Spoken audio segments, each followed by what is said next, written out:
안녕하세요 여러분, 한입쌤입니다. 잘 지내고 계신가요? 오늘의 주제는 적당히 치우고 살아야 하는 이유입니다.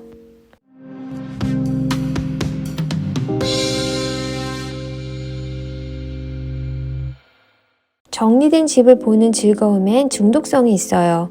제 친구는 요즘 살림 브이로그나 미니멀 라이프스타일 영상에 빠져 있어요. 보기만 해도 힐링이 된대요. 제자리를 찾은 물건들이 색깔, 크기별로 정렬된 공간을 보면 뇌의 보상 회로가 막 불을 켜는 것 같아요. 저는 이런 이미지들을 보면 빠져들어요. 사진작가 에밀리 블링코의 작품들을 보여드릴게요.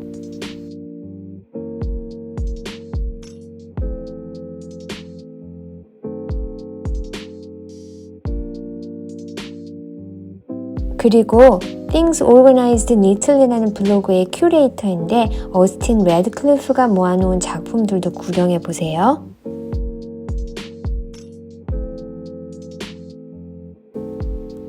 혼돈이 질서로 전환된 느낌, 개운한 청량감이 내 마음을 토닥토닥 만져주는 것 같아요.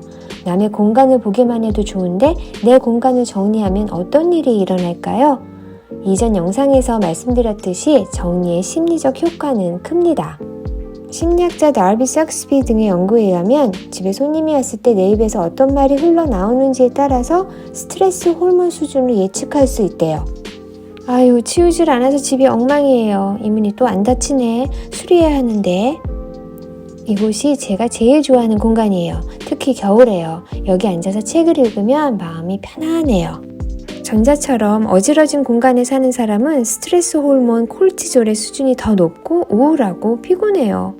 어떤 사람이 집을 잘 치울까요? 성격과 관련이 있는데 성실성이에요.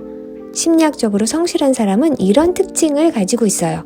책임감, 절제, 성취욕구, 심사숙고. 이런 사람은 공부도 일도 잘해요. 정리를 잘하는 사람은 이런 사람일 가능성이 높아요. 특히 성실성의 다른 특징 중 하나인 질서정연함이 두드러질 거예요.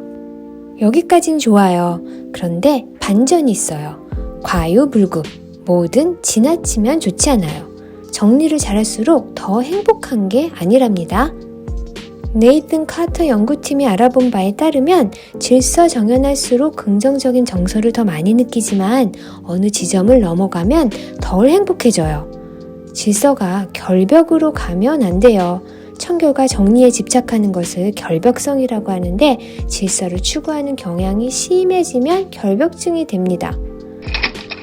성취욕구가 지나치면 일중독이 되고 능력을 과도하게 추구하면 완벽주의에 빠지고 절제력이 지나치면 융통성 없는 완고함이 되는 것처럼 말이에요. 정리도 적당히 해야 합니다. 제가 어렸을 때 마음씨 좋고 부지런한 50대 부부의 집에 새들어 산 적이 있었어요.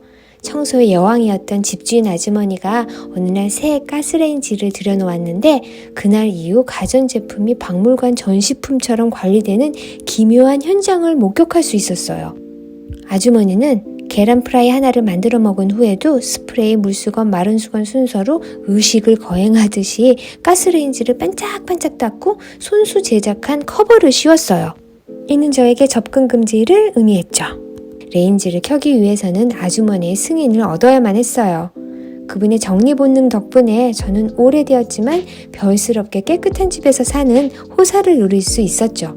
지금도 감사한 마음이 가득합니다. 그런데 가끔 이런 생각이 스쳤어요. 아주머니가 가스레인지를 관리하는 것이 아니라 혹시 가스레인지가 아주머니를 관리하고 있는 것은 아닐까?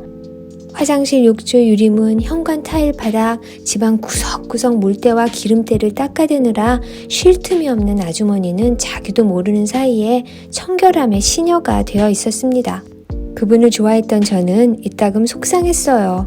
조금만 더 편하게 사시지. 여러분 대부분은 저처럼 이런 걱정이 필요 없는 분들이신가요?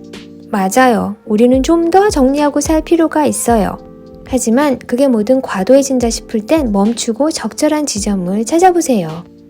과유불급, 정도를 지나침은 미치지 못함과 같습니다. 늘 여러분을 응원합니다.